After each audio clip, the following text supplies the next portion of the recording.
Tasavvur qiling.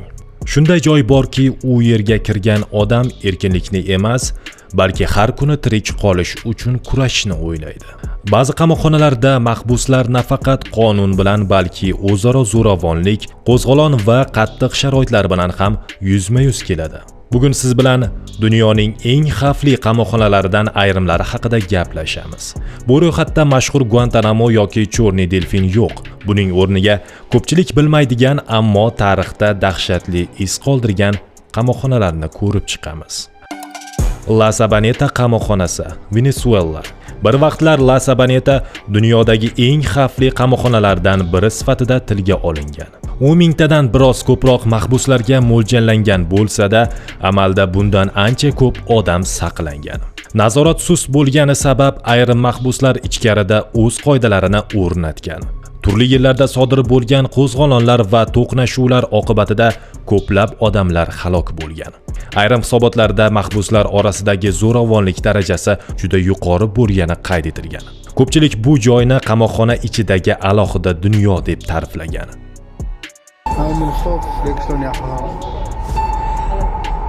Tadmor qamoqxonasi, Suriya.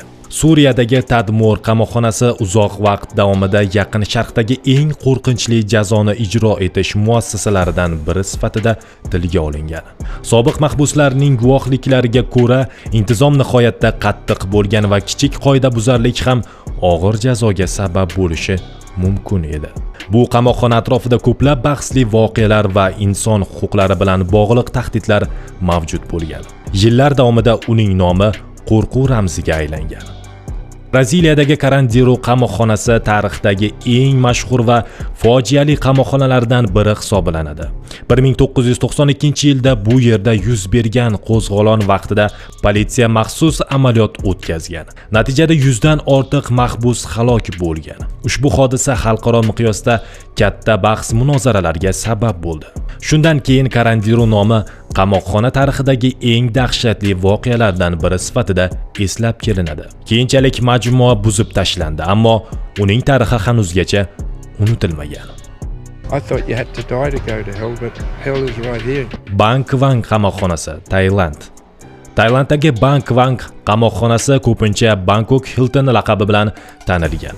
Ammo bu nom kinoyaviy ma'noga ega. Bu yerga og'ir jinoyatlarda ayblangan mahbuslar joylashtiriladi. Tarixan ayrim mahbuslar uzoq vaqt davomida oyoq kishanlarida saqlangani haqida ma'lumotlar mavjud. Qattiq tartib, intizom va og'ir ruhiy bosim sababli ko'plab sobiq mahbuslar bu yerni hayotlaridagi eng qo'rqinchli tajriba deb ta'riflagan. Gitarama qamoqxonasi, Ruanda. Bir paytlar Gitarama qamoqxonasi haddan tashqari gavjumligi bilan dunyoga tanilgan. Aslida bir necha 100 kishiga mo'ljallangan joyda minglab mahbuslar saqlangan davrlar bo'lgan. Sharoitning og'irligi, sanitariya, sog'liq va xavfsizlik bilan bog'liq jiddiy muammolarni yuzaga keltirgan. Bu qamoqxona ko'plab xalqaro tashkilotlar e'tiborini tortgan. Petak Island Prison, Rossiya. Rossiyadagi Petak Island Prison Orol hududida joylashgan tarixiy maxsus koloniyalardan biri sifatida tilga olinadi. O'ta xavfli jinoyatchilarni saqlash tizimi bilan mashhur bo'lgan. Mahbuslar qat'iy nazorat ostida yashagan. Kun tartibi deyarli daqiqalargacha belgilangan. Sobiq xodimlarning aytishicha, bu kabi muassasalarda eng kichik qoidabuzarlik ham jazosiz qolmagan. Shu sababli u Rossiyadagi eng qattiq tartibli qamoqxonalardan biri sifatida esga olinadi.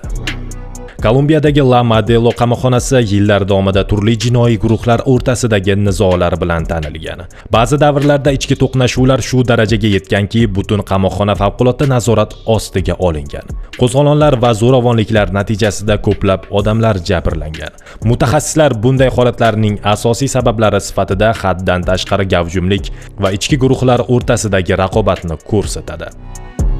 Qamoqxona jazoni o'tash joyi, ammo tarix shuni ko'rsatdiki, ayrim muassasalarda sharoitlar shunchalik og'ir bo'lganki, ular o'zlari alohida dahshatli tarixga aylangan. Bunday qamoqxonalar nafaqat jinoyatchilar, balki butun dunyo e'tiborini tortgan voqealar bilan esda qolgan.